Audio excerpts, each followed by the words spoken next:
Biblias en el libro de Tito, el capítulo 2, versículos 4 y 5 principalmente.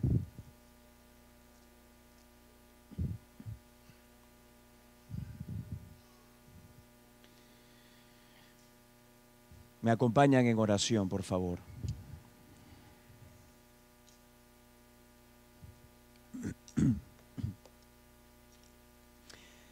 Padre, al acercarnos a ti, lo hacemos conscientes de nuestra necesidad del Espíritu Santo, para que por su obra en nuestras personas, en nuestras mentes y corazones, podamos tener entendimiento en tu palabra y nuestros corazones sean moldeados conforme a ella. Queremos obedecerte y queremos pedirte que nos des por tu Espíritu el querer y el hacer según tu buena voluntad, para el beneficio y la bendición de cada hogar aquí representado, para la obra de dar testimonio y evangelizar, y para tu gloria. Pedimos todo esto en el nombre de Jesucristo. Amén. Dice la palabra de Dios que enseñen a las mujeres jóvenes a amar a sus maridos y a sus hijos, a ser prudentes, castas, cuidadosas de su casa, buenas, sujetas a sus maridos, para que la palabra de Dios no sea blasfemada. El pasaje que acabo de leer es la porción de la palabra de Dios que he seleccionado para este Día de las Madres. Y la razón por la cual he escogido este pasaje es porque no creo que pueda traer mayor honra a las madres aquí presentes que el compartir con ustedes de la santa palabra de Dios, que ser madre es la vocación que Dios ha dado a la mujer. Es lo que Dios ha dado a la mujer para que ella se sienta realizada y llena con el propósito que Dios le ha encargado, para que esto le traiga el mayor bien al mundo entero y resulte en la gloria de Dios. Y de entrada debo de decirles que este no es el mensaje que las mujeres escuchan de nuestra sociedad, de nuestra cultura, en nuestros tiempos. El mensaje que nuestra cultura martilla a toda mujer es totalmente opuesto, diametralmente opuesto. Donde Dios dice que las mujeres jóvenes amen a sus maridos y a sus hijos, nuestra cultura les dice que ellas se amen a sí mismas y amen otras aspiraciones y dejen a sus hijos con otros para que esos los cuiden y ellas vayan a hacer lo que les va a llenar y hacerse sentir realizadas. Donde Dios dice que las mujeres jóvenes sean enseñadas a ser prudentes y castas, nuestra cultura les dice que ellas no necesitan preocuparse de nada, sino de ser libres y de satisfacer sus deseos sexuales con quienes quieran y cuantas veces quieran. Donde Dios dice que ellas, las mujeres jóvenes, sean enseñadas a ser cuidadosas de su casa, que trabajen en la edificación de su hogar y sus familias, nuestra cultura les dice que ellas deben salir fuera de sus casas a trabajar y de esa manera sentirse realizadas, llenas, que ellas puedan ser mucho más que solo una ama de casa. Y donde Dios dice que ellas sean enseñadas a ser sujetas a sus maridos, nuestra cultura les dice que ellas necesitan liberarse de la opresión de un sistema patriarcal que ha sido principalmente impuesto bajo la sombra del cristianismo, por medio del cual se ha oprimido a la mujer por miles de años.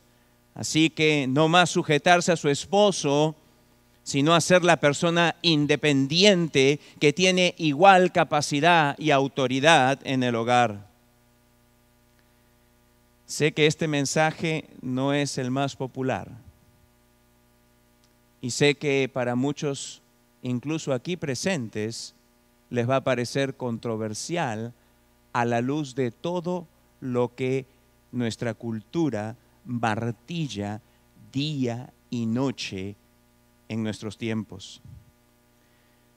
Tener que ser martillado con estos mensajes es abrumador para toda mujer cristiana. Pero lamentablemente, esta forma de pensar no ha quedado fuera de la iglesia, sino que ha penetrado en las iglesias evangélicas.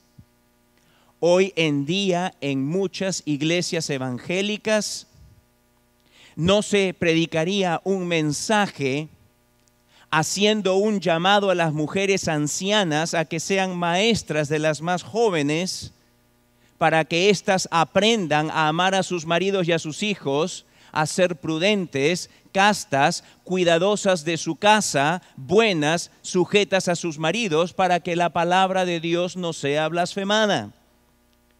En muchos casos, predicadores con el deseo de no ser insensibles y de no ofender, a lo que la estadística muestra es más del 60% de sus congregaciones, no hablan el día de hoy con claridad que este pasaje que estamos viendo y otros pasajes más hablan acerca de la vocación y el llamado que Dios le ha hecho a las mujeres. Pero veamos qué es lo que Dios dice, no lo que la cultura nos dice, no lo que el feminismo nos dice, sino lo que Dios dice. Y para esto quisiera que retrocedamos unas páginas a primera de Timoteo, al capítulo 5 y el versículo 9. Y allí leemos lo siguiente: se ha puesto en la lista solo la viuda no menor de 60 años, que haya sido esposa de un solo marido, que tenga testimonio de buenas obras, si ha criado hijos, si ha practicado la hospitalidad, si ha lavado los pies de los santos, si ha socorrido a los afligidos, si ha practicado toda buena obra. Versículo 14. Primera Timoteo 5. Voy a volver a leer el 9 y el 10 y luego voy a saltar al 14. Lo repito. Sea puesta en la lista solo la viuda no menor de 60 años, que haya sido esposa de un solo marido, que tenga testimonio de buenas obras, si ha criado hijos, si ha practicado la hospitalidad, si ha lavado los pies de los santos, si ha socorrido a los afligidos, si ha practicado toda buena obra. Si algún creyente o alguna creyente tiene viudas, que las mantenga y no sea agravada la iglesia, a fin de que haya lo suficiente para las que en verdad, el versículo 14. Quiero pues que las viudas jóvenes se casen, críen hijos, gobiernen su casa, que no den al adversario ninguna ocasión de maledicencia. El primer punto que quisiera compartir con ustedes es el siguiente. Ser madres es una vocación que es un trabajo que absorbe la mayor parte de la vida. Ser madre es una vocación que absorbe la mayor parte de la vida de una mujer. Y esto es lo primero que quisiera observar con ustedes. Que ser madre es una vocación que va a absorber para la mayor parte de las mujeres la mayor parte de sus vidas. En el pasaje que acabamos de leer, leemos de viudas. Viudas que pueden formar parte de una lista de la iglesia. Esta lista de la iglesia era para designar oficialmente personas que iban, mujeres ancianas, viudas, que iban a servir en una capacidad oficial y a la vez iban a recibir un cuidado financiero por parte de la iglesia, ya que no tenían ningún familiar creyente, varón o mujer, que pudiese sostenerlas. Para determinar que una viuda podía servir como parte de esta lista, se dan los requerimientos en los versículos 9, 10 y 14. Dentro de los requerimientos se lee que en esta lista solo deben de estar viudas de 60 años o más. Y acá podemos ver cómo la Escritura básicamente divide a las mujeres en dos grupos: las jóvenes y las ancianas. Las ancianas dice básicamente que son de 60 años para arriba. Y las jóvenes, todas las que están debajo de 60. Así que algunas de ustedes se van a sentir muy felices en esta mañana. Que Dios dice que ustedes son jóvenes. Y algunos de ustedes van a decir, no me gustó lo que dijiste. Pero está bien, no hay problema. De acuerdo a lo que hemos leído, dentro de los requerimientos entonces en esta lista, solamente debían de estar viudas de 60 años o más. Ninguna menor de 60, que son llamadas viudas jóvenes. ¿Por qué?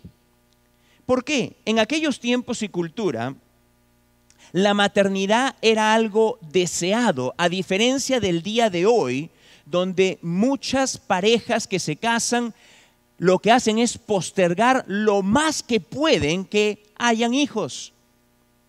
La razón que presentan es porque tienen que lograr ciertos objetivos financieros. Esa es principalmente la razón número uno. Otra de las razones también es para que así puedan ellos, ambos, desarrollar sus carreras, sus profesiones y poder llegar a tener satisfacción por medio de ellas. Pero en la cultura del tiempo del apóstol Pablo, en el tiempo del apóstol Pablo, cuando él escribe esto inspirado por el Espíritu de Dios, se deseaba la maternidad, a diferencia de nuestros tiempos. Se deseaba poder ser madre. Era aquello que esa cultura entendía era lo más satisfactorio para una mujer. Y no solamente eso, sino que no habían anticonceptivos. No habían anticonceptivos. Por lo tanto, todas las personas estaban sujetas básicamente al hecho de que si Dios les daba, estoy hablando de los creyentes, que si Dios les daba un hijo, era la voluntad de Dios. Les hago presente que los anticonceptivos son básicamente solo de unas décadas atrás. Pero por miles de años, los creyentes han entendido que cuando una pareja se casa y tienen relaciones normales, la bendición de Dios es tener hijos, a diferencia de nuestros tiempos. Ese no es un pensamiento común en nuestros tiempos entre los creyentes. Por lo tanto, dado que una mujer deseaba engendrar hijos y el esposo deseaba que su esposa tuviese hijos, y ya que no habían anticonceptivos, era natural que las mujeres quedasen embarazadas muy desde el principio de sus matrimonios, que muchas veces se daban cuando estaban aún en la adolescencia.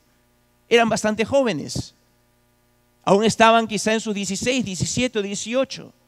Ciertamente que para los 20 o 21 o 22 ya estaban casados. Y también era común que las mujeres saliesen embarazadas hasta en sus años 40, donde por naturaleza Dios mismo como que apaga el reloj biológico. Una vez más, por medio de la menopausia, que empieza en esos años y donde va cerrando, por decir así, la puerta natural de poder criar hijos. Les propongo algo, amados. Dios, que es el que ha diseñado el cuerpo, Él sabe de qué edad y hasta qué edad una mujer puede salir embarazada. Y ciertamente, pues que esto iba hasta los 40. Ahora bien, era pues entendible que había mujeres en sus 43, 44, 45, 46, 47 que podían aún engendrar un hijo. Y por lo tanto se encontraban en sus 50 criando todavía niñitos. Incluso llegando a los 60 y teniendo personas ya casi a punto de salir del hogar. ¿Por qué? Porque como les dije, muchos de ellos iban en la adolescencia al matrimonio. Entonces, el punto que quería hacer el apóstol Pablo es que cuando la mujer básicamente se encontraba viuda y ya había terminado de criar sus hijos, y si guardaba las características que acá se describen en el versículos 9, 10 y 14, que entonces esta mujer podía servir en aquella lista, en este ministerio. Ya que llegaba a los 60, por lo general los hijos ya debían de estar bordeando la edad en la que iniciaban sus propios hogares. Es así pues entonces que la viuda podía servir y ser puesta en la lista, pero si aún se encontraba criando hijos, si aún se encontraba con hijos pequeños en el hogar, si aún se encontraba con hijos que todavía no habían llegado a aquella edad en la que podían ser maduros e independientes, y ojo, una vez más, ya para los 18, 17, 18, 19 años, ya las sociedades de aquel entonces consideraban que los hijos eran maduros como para establecer sus propios hogares. A diferencia del día de hoy, que a veces tenemos algunos jóvenes que piensan que la vida les dice que tienen que divertirse a los 18, 19, 20, 21, 22, que parece su etapa de divertirse, muy lejos de lo que en realidad debiese ser lo normal.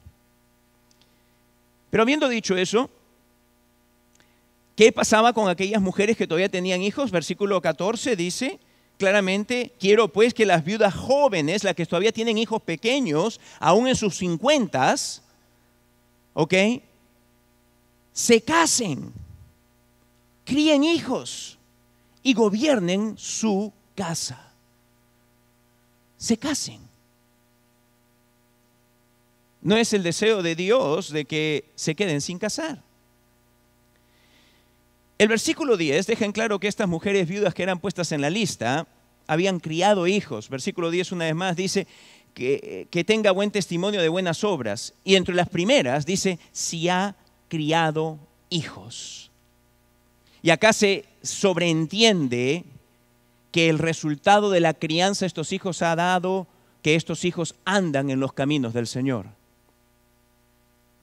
Porque lo que se les va a encargar a ellas, a estas mujeres ancianas, es justamente que enseñen, como dice en Tito, que enseñen a las más jóvenes a amar a sus maridos y a amar a sus hijos.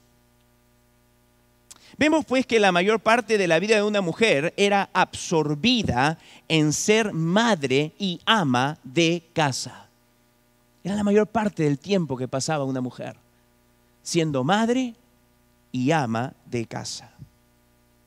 El segundo punto que quiero compartir con ustedes es que la mayor y mejor vocación dada a la mujer es la de ser madre. La mayor y la mejor vocación dada a la mujer por Dios mismo es la de ser madre. En 1 Timoteo del capítulo 2 y el versículo 15 leemos lo siguiente.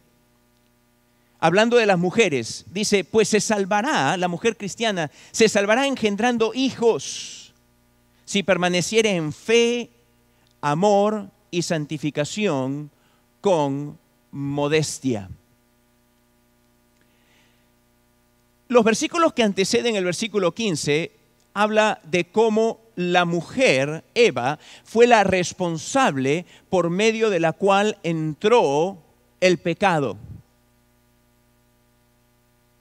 Dice la Escritura que la primera persona de entre los dos seres humanos que estaban en Edén, que se tragó la mentira del diablo, que fue engañada, fue Eva. Y quedó el estigma que fue ella la que dio el paso de desobediencia. Y desde allí, si uno va al libro de Génesis, uno encuentra que parte de la corrupción que hubo en Eva y en toda mujer quedó expresada en la forma de que buscará que señorear sobre su marido. Al igual que la corrupción que quedó en el hombre fue la de ser brusco y dominante en una forma que la Escritura no enseña. Y lo que encontramos pues es entonces que cuando la mujer viene a Cristo y Cristo la redime y la salva, la mujer cristiana, por renovación de la verdad en su mente y en su corazón, entiende que aquello que Dios le ha dado es en la mayor, el mayor llamado, la mayor vocación es la de ser madre. Y no lo que ha venido escuchando desde tiempos inmemoriales, que deje el ser madre, que deje el ser mujer de su hogar para que encuentre satisfacción y llenura fuera de ello. Ese es el mensaje que se origina en realidad en Satanás, que busca que una vez más pervertir las cosas del orden divino. Y entonces, cuando Pablo, inspirado una vez más por el Espíritu de Dios, viene y dice, ella se salvará. ¿Y de qué se va a salvar? No está hablando de salvación eterna, porque claramente la Escritura dice, si cualquiera de nosotros se arrepiente y confía con todo su ser en Jesucristo y en Él solamente, que Jesucristo murió en la cruz para pagar por sus pecados y que Jesucristo es el único que le puede perdonar y dar vida eterna, porque Jesucristo es Dios que se hizo hombre, entonces esa persona es salvada eternamente. Pero acá no está hablando de salvación eterna. Estamos hablando de la salvación que viene a la vida de la mujer, de ser, por decir así, redimida o salvada de esa vida de engaño que el mundo, y recuerden una vez más, el mundo y la sociedad y la cultura está influenciada por Satanás, que el mundo le comunica a ella diciéndole, no, tu hogar y tus hijos y tu marido no es lo que te va a llenar. Lo que te va a llenar es fuera del hogar.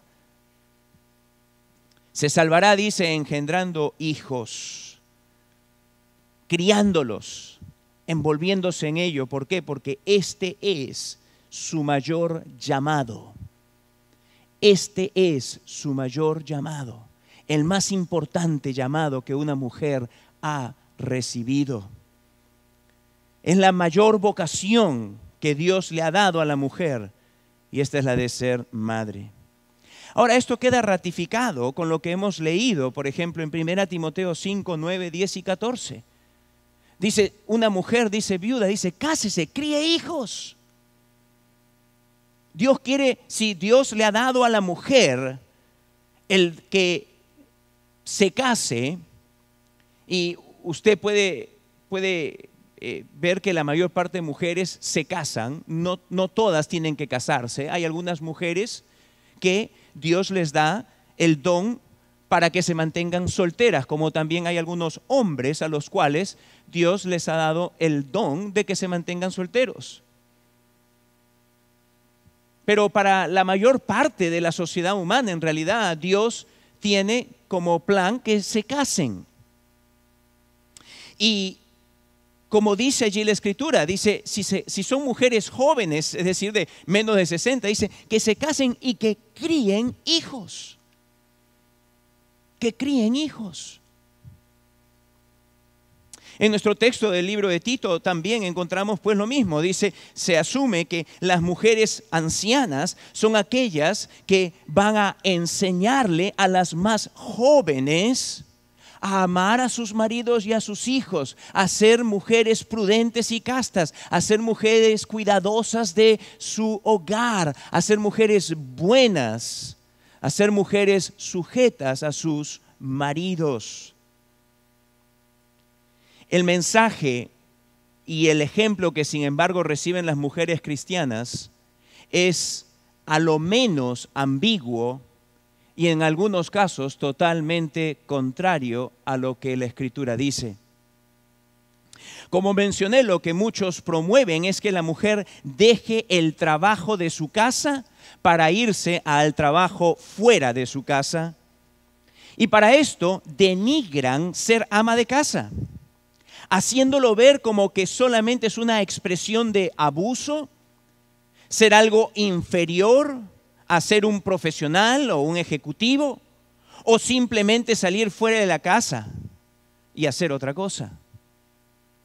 Este mensaje, en realidad, que la cultura y la sociedad está martillando a toda mujer y a la mujer cristiana también, en realidad tiene su origen en el feminismo y en la agenda feminista, que dicho sea de paso, no es un desarrollo sociológico del siglo XX ni del siglo XIX, sino que el feminismo como una filosofía tiene un origen satánico que se remonta hasta el jardín de Edén.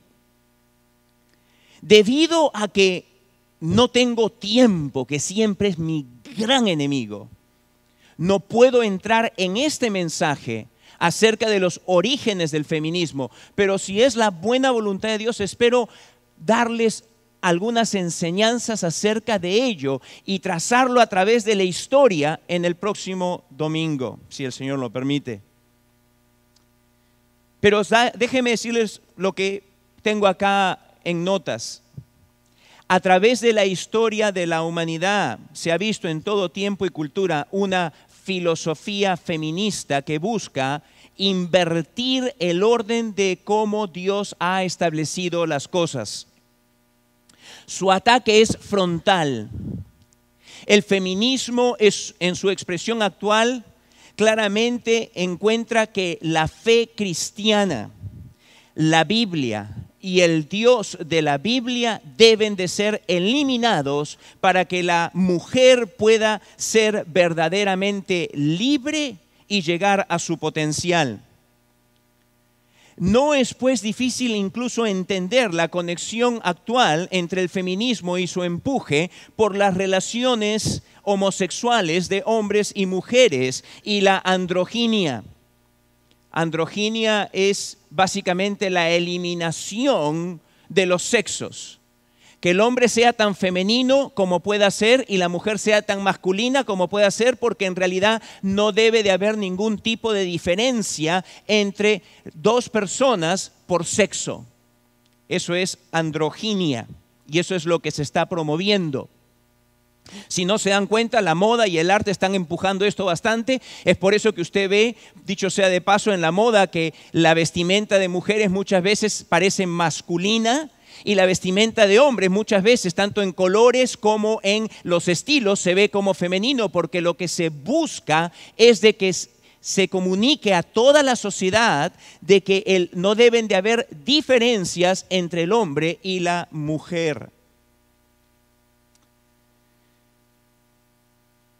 Y lo que está buscando el feminismo, pues entonces, es que se destruya aquello que considera es la estructura que ha esclavizado y mantenido a la mujer bajo el abuso y la opresión de los hombres.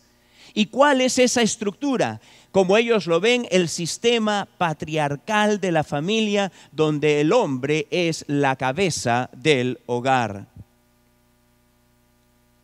Amados hermanos, para aquellas mujeres que le creen y obedientes al llamado y vocación que Dios les ha dado, entregan sus vidas a ello, déjenme decirles que a ellas y solamente a ellas es aquellas a quienes Dios les dedica una alabanza muy especial.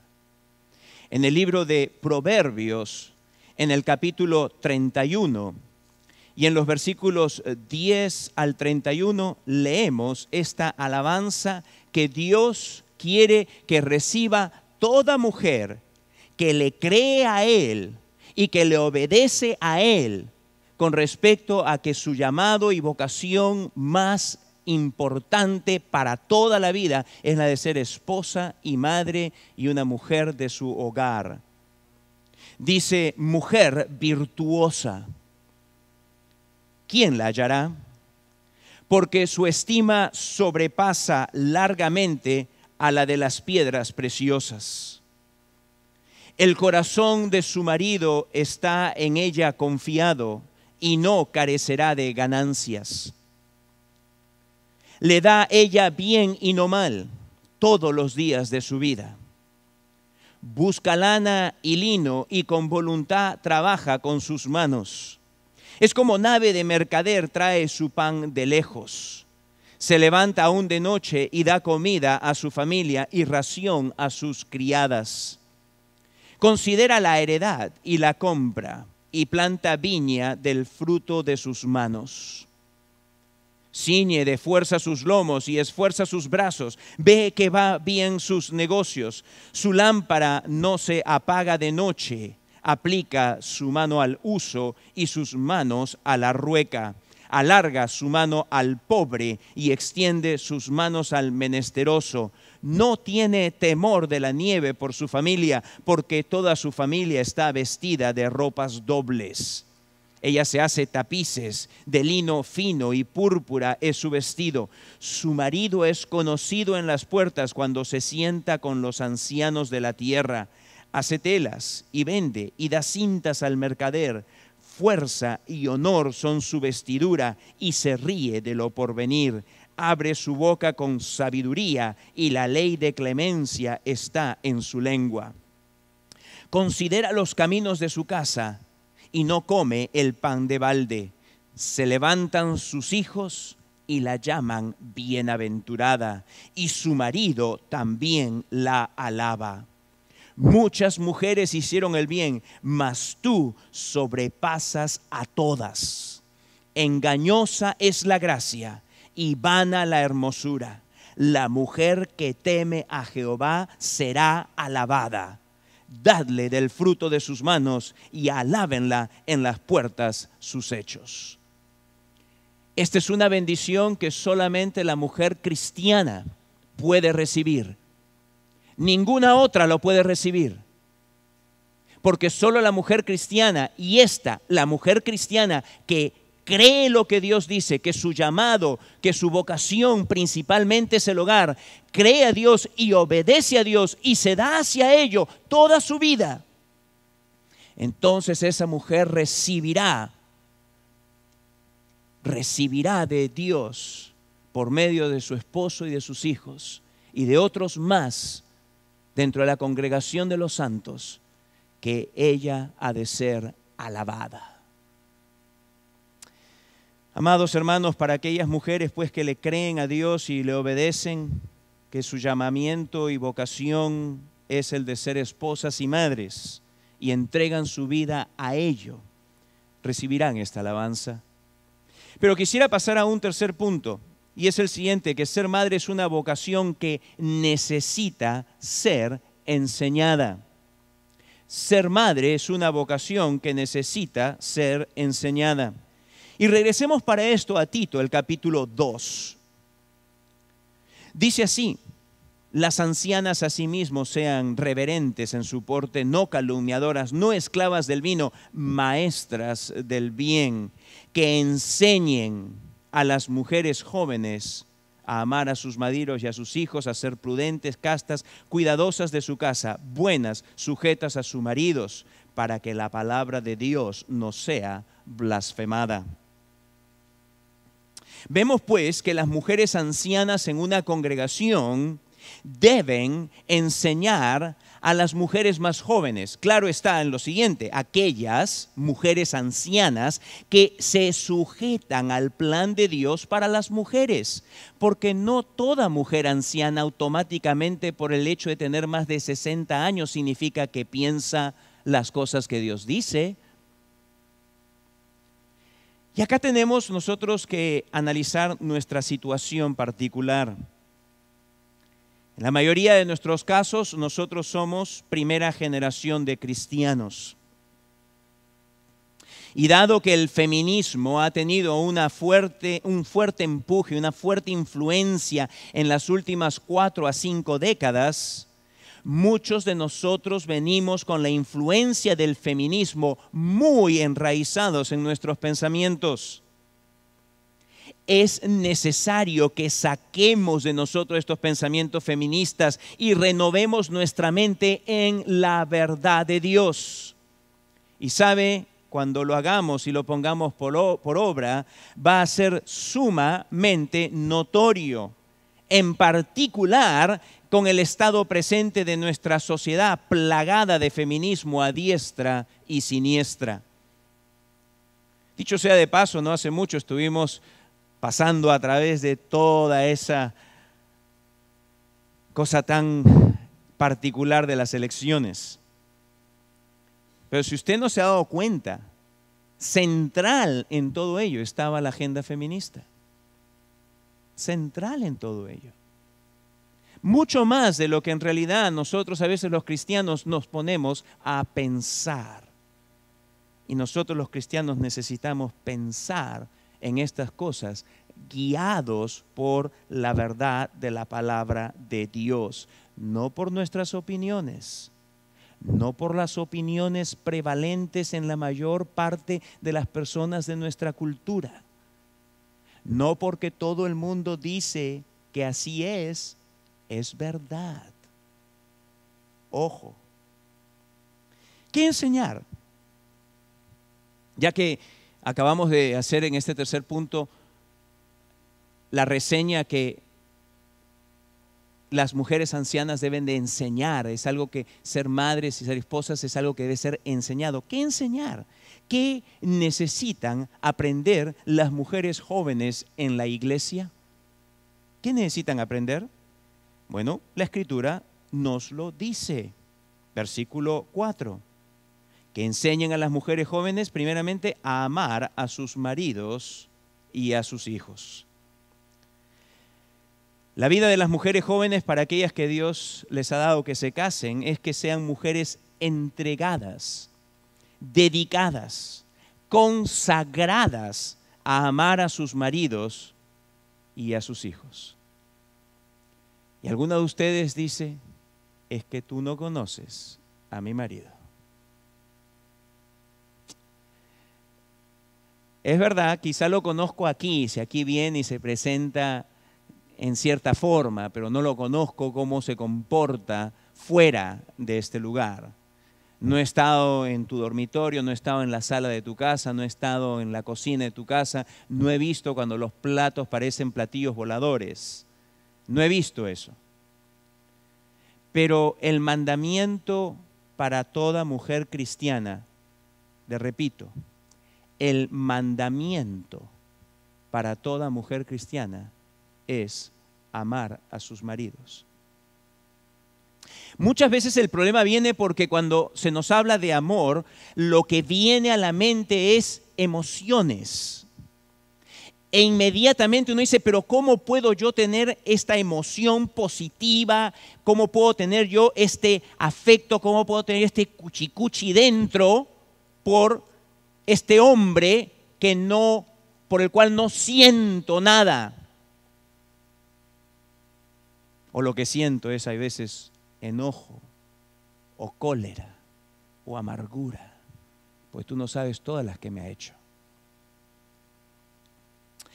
Y ahí es donde tiene que empezar la renovación de la mente. Ahí es donde tienen que venir mujeres ancianas que han entendido esto, que en el matrimonio, amados y amadas, sobre todo para aquellos que están casados poco tiempo, déjenme decirles, esa cosa tan rica y todo lo demás no es algo que es lo fundamental o esencial para el matrimonio. La Escritura presenta que lo esencial, lo fundamental para el matrimonio es el compromiso. Y eso es justamente lo que nuestra sociedad no entiende. Y es por eso que con tanta facilidad la gente entra y sale de matrimonios, porque no hay compromiso. No entienden que el matrimonio es un pacto delante de Dios, un pacto que debe ser sagrado y que ninguna persona debe osar romper sin consecuencias. El matrimonio, amados, no está basado en amor emocional, no debe estar basado. La duración de un matrimonio no depende de ello. Y es por eso que la Escritura puede decir que es un mandamiento que las mujeres amen a sus maridos. Principalmente la Escritura describiría en otros pasajes, si vamos a Filipenses o si vamos a algún otro pasaje, encontraríamos que el amor es descrito como una entrega con la finalidad de buscar el bienestar de la otra persona, buscar el bien de la otra persona, servirle, entregarse, hacerlo continuamente, aun cuando tú puedas decir, él no se merece que yo haga eso por él. I hate you. Aun cuando dice que no se lo merece. Y la verdad es que hay veces que incluso hasta con los hijos, porque hay veces nosotros los hijos somos ingratos con nuestras madres cuando estamos en la adolescencia, pero sin embargo la madre también debe de aprender a amar a sus hijos y a continuarles sirviendo aun cuando ellos no se lo merecen.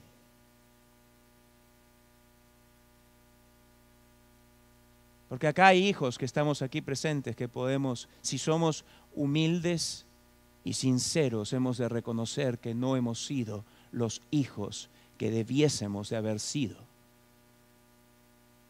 Y somos culpables ante Dios de ello. Pero una madre tiene que ser enseñada a amar a sus maridos y a sus hijos. Les repito, este amor no es fundamentalmente un amor emocional, sino uno de servicio y entrega y de buscar el bienestar de su esposo y de sus hijos. Es un amor de la voluntad, es un amor del compromiso, el cual es permanente y duradero. Pero no solamente necesitan ser enseñadas a amar a sus maridos y a sus hijos, sino que necesitan también ser prudentes, dice el versículo 4, que enseñan a las mujeres jóvenes a ser prudentes. Y acá la palabra prudencia tiene que ver con sentido común, a ser personas que piensen con cabalidad, a ser personas que piensen teniendo las prioridades en orden y a actuar con sabiduría. Las mujeres mayores en la congregación, aquellas que aceptan estas cosas, son las indicadas para venir con el peso de la experiencia y de haber criado hijos y de haber vivido estas verdades en sus propias vidas y de decirle a las más jóvenes, a las que están empezando, sobre todo cuando viene la carga de la presión de la crianza de los hijos, y hay veces que los esposos le dicen ve y trabaja o ve y haz esto, que a veces se encuentran divididas. Y ahí es donde tienen que venir a decirles, mira, piensen teniendo las prioridades claras.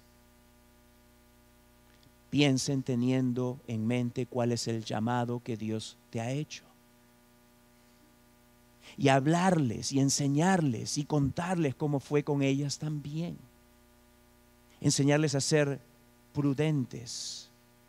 La voz de la experiencia de las mujeres ancianas que han criado hijos y han sido mujeres de un solo hombre, como leímos en Timoteo, es imperativo para guiar a las más jóvenes en esos pasos de llevar su hogar. Pero no solamente eso, sino también dice el versículo 5, hacer castas. Y esto tiene que ver directamente con la pureza sexual. Las mujeres ancianas, una vez más, tienen que enseñarle a las mujeres más jóvenes a ser puras sexualmente, a ser moralmente puras, a ser virtuosas. Esto es algo que las mujeres jóvenes necesitan aprender y que incluye cómo vestirse. Que está bien arreglarse, pero no pintarrajearse como si uno fuese una prostituta. Que está bien el de vestirse bonito, pero no el de ser una mujer que se viste provocativamente. Que le enseña cómo conducirse ante los hombres.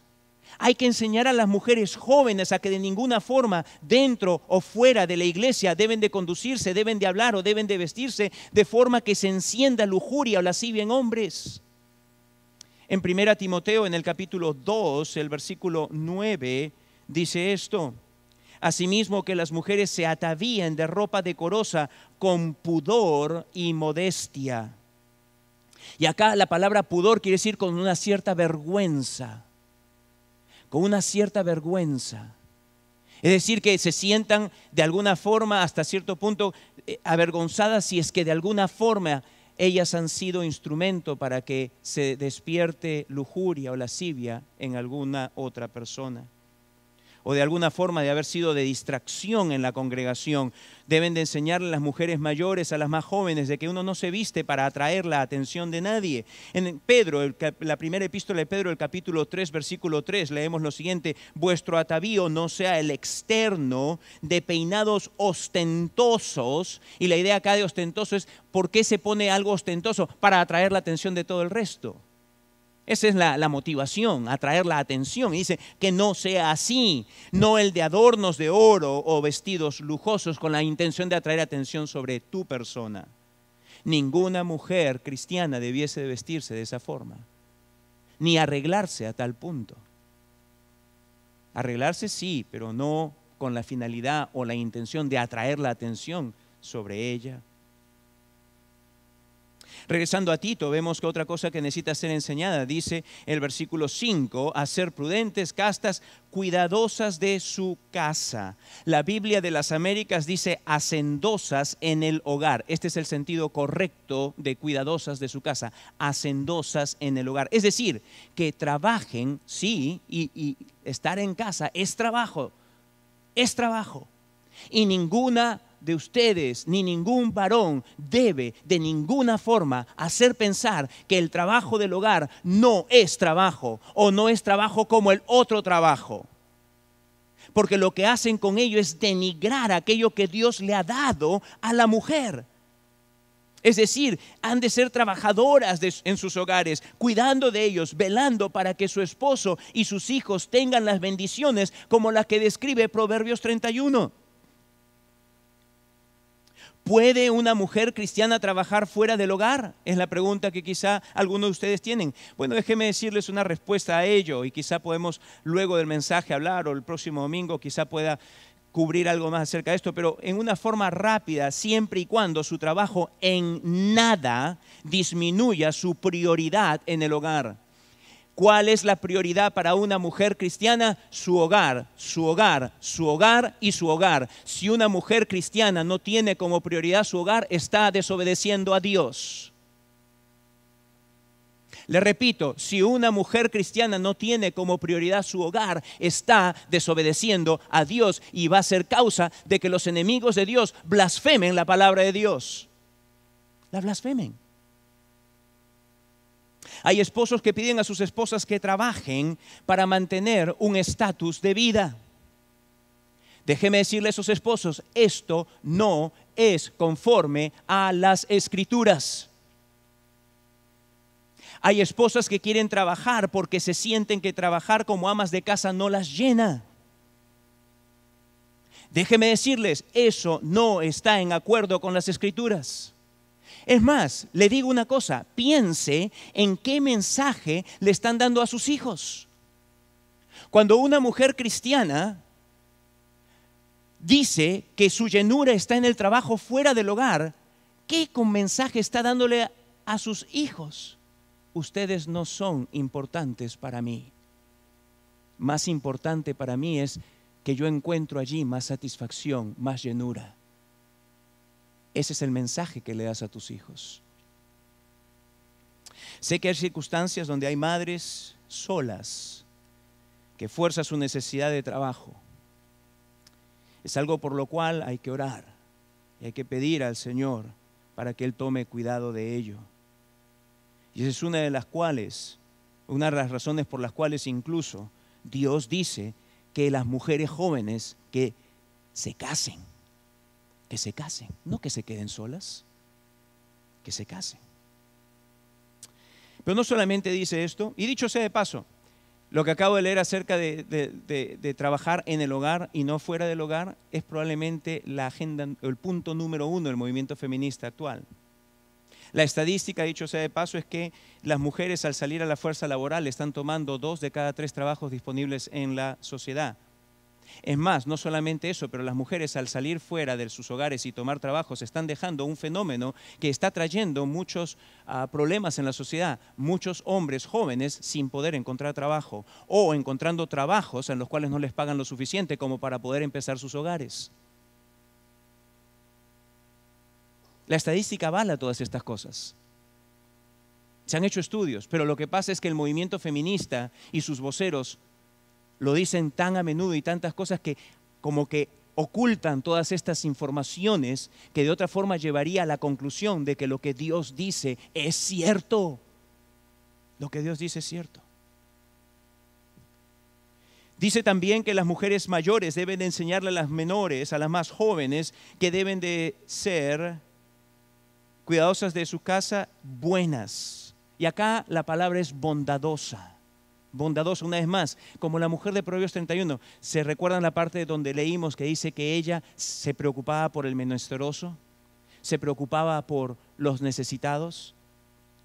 En el tiempo del apóstol Pablo no había abortos como el día de hoy porque la ciencia médica no había avanzado para usar los abortos el día de hoy para terminar embarazos, para que no sea un inconveniente para una mujer o para un matrimonio. Y en aquel entonces lo que había era que las mujeres cuando salían embarazadas pues venían a la parte de la agora del mercado, de la plaza central de la población y en las noches, en las madrugadas dejaban a sus hijos abandonados donde ponía la ciudad a la basura. Y las mujeres ancianas de la iglesia lo que hacían era todos los días iban a pasearse por todos esos lugares y cuando escuchaban el lloro de una criatura la recogían y muchas veces las ponían en hogares de alguna de estas mujeres jóvenes para que sean criados y para que puedan así tener un hogar. Entonces la mujer cristiana es llamada a ser bondadosa, a proveer de bondad y de misericordia. Ella es conocida por su bondad. Finalmente dice también necesita ser enseñada a ser sujetas a sus maridos. Sujetas a sus maridos. Cuando una mujer sale del hogar, amados, a trabajar fuera, no sé si usted se da cuenta, por lo general va a trabajar bajo el mando de un hombre. Y el momento en que va a trabajar bajo el mando de un hombre ya no está bajo la sujeción de su marido. Ya no está bajo la sujeción de su marido. Y esto debiese ser algo que debiese llevarnos a pensar mucho a nosotros en cómo decidimos cosas en nuestras familias. Muy a menudo van a estar bajo otro hombre y esto es completo, bajo la sujeción de otro hombre, esto en completo desacuerdo a la voluntad divina, déjenme decirles. Y dicho sea de paso, esto también es lo que explica el crecimiento exponencial de infidelidad dentro de los centros laborales. No es algo que simplemente sucede porque sucede. Desde que en la sociedad occidental la mujer ha salido del hogar creyéndose, tragándose lo que el movimiento feminista le ha dicho, ha salido y muchas veces estando allí se expone por lo menos a la insinuación sexual de hombres en su alrededor y en muchos casos a abusos sexuales o a tentaciones que muchas veces terminan en adulterio. Y esa es la triste realidad de nuestros tiempos. La mujer creyente es llamada a ser enseñada por las mayores a sujetarse a sus maridos. Ahora, permítame terminar con este último punto. Dice que ser madre, como Dios dice, una mujer entregada a su hogar, completamente entregada, una mujer totalmente de su casa, de su esposo, de sus hijos, entregada a servirles, a encontrar en ellos su prioridad. Es una mujer por cuya vida se va a callar la boca de los que buscan que blasfemar la palabra de Dios. Versículo 5 dice hacia el final, leamos el 4 y el 5, dice, que enseñen a las mujeres jóvenes a amar a sus maridos y a sus hijos, a ser prudentes, castas, cuidadosas de su casa, buenas, sujetas a sus maridos. ¿Para qué? Mire lo que dice ahí, ¿para qué? Una de las razones aparte de la bendición que trae al hogar, por supuesto. Pero una de las razones poderosísimas por las cuales las mujeres cristianas son llamadas a vivir de esta forma, dices, ¿para qué? Para que la palabra de Dios no sea blasfemada. ¿Qué es lo que pasa, amados? Si hacemos una encuesta y preguntamos a las mujeres que asisten a una congregación si ellas creen en la palabra de Dios, la mayor parte de ellas va a decir, sí, por supuesto lo creo. Pero sin embargo, en sus vidas no se ve la parte más práctica de ello. Se ve que desobedecen ello. Y eso da razón al enemigo para que blasfeme la palabra de Dios. ¿Ya ven? Esa gente que se llama cristiana dice que cree en Dios, pero no vive de acuerdo a lo que el libro dice que es la palabra de Dios. Les dice cómo deben de vivir. Amados, cada vez más se está haciendo notorio en nuestra sociedad si algo de que Dios, desde un principio y nunca ha cambiado, desea y llama que nosotros que somos llamados por su nombre, vivamos en acuerdo con su palabra.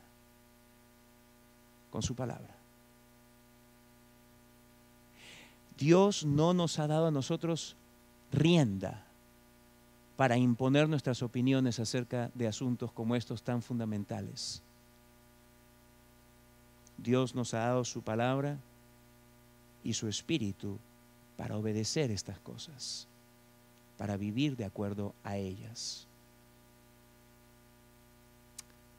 Probablemente no era el mensaje que ustedes tenían imaginado el día de hoy. Pero sin embargo, déjenme decirles, no encuentro mayor forma que honrar a nuestro Dios y honrar a toda madre creyente aquí, que el simplemente venir y decirles que es el llamamiento más grande que Dios le ha hecho a una mujer. No es el de irse a la fuerza laboral, no es el de estar allí. Yo sé que esto va a hacer pensar a muchos de nosotros que estamos casados, que tenemos hijas mujeres, mucho nos va a hacer pensar. Ciertamente por ahí empieza la obra de Dios para transformar nuestras vidas. Vamos a orar. Padre, damos gracias por tu palabra y queremos simplemente suplicarte que estas instrucciones dadas a mujeres mayores y a las más jóvenes, como también previamente se le habló a los hombres mayores y seguido esto se le habla a los hombres jóvenes, que estas cosas sean tomadas en serio por nosotros, tus hijos. Ciertamente que los que están aquí, que aunque hayan profesado fe en Jesucristo, evidentemente no son tuyos, ellos lo escuchan y probablemente hasta se burlan de ello. Padre, no saben, en realidad no entienden que aún de eso tendrán que rendir cuenta. Te pedimos para ellos tu compasión y misericordia, que te apiades y los traigas a Cristo, para que sus ojos verdaderamente sean abiertos. Pero los que somos tuyos, oh Padre, te quiero suplicar que estas cosas sean aquellas por las cuales vivamos y nos conduzcamos.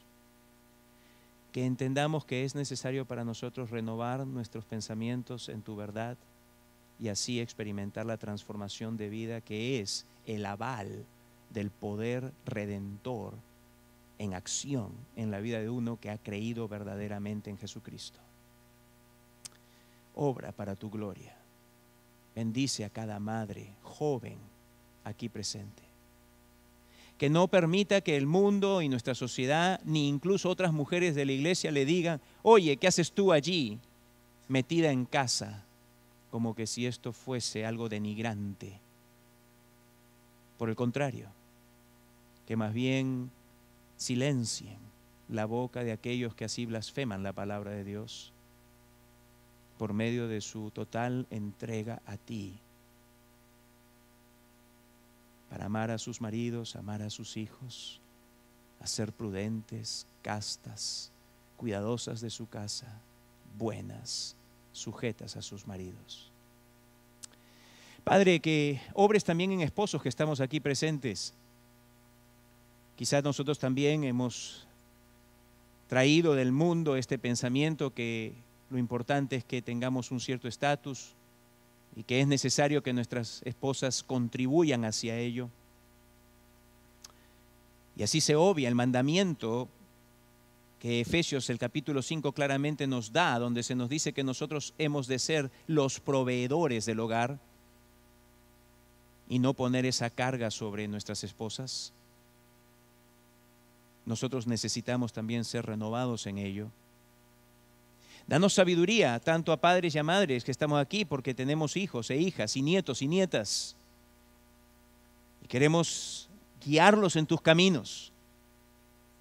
Queremos enseñarles lo que tú dices en medio de una sociedad totalmente enseñando lo opuesto de ello. Totalmente. Padre, lo único que podemos confiar es que tu palabra no va a regresar a ti vacía. Y que tu palabra actúa de tal forma que penetra hasta lo más profundo del alma y allí hace una obra que solo tu Espíritu y tu palabra pueden hacer. Y que el Evangelio verdaderamente, cuando es creído, es el poder de Dios para salvación. Un poder no solamente que salva a la persona de la condena eterna, sino que actúa poderosamente trayendo cambios a su vida en el diario vivir. Dios, necesitamos de ti. ¿Y cuánto necesitamos de ti en estos días? Días en que muchas iglesias piensan que todo está bien, hay prosperidad financiera y eso es lo que pareciese que más importa en estos días, pero hay tal bancarrota espiritual. Oh Dios, apiádate de nosotros, lo necesitamos. Bendice ricamente por medio de la exposición de tu palabra esta mañana a tu iglesia aquí, la iglesia hispana de Boca Ratón. En el nombre de Jesús. Amén.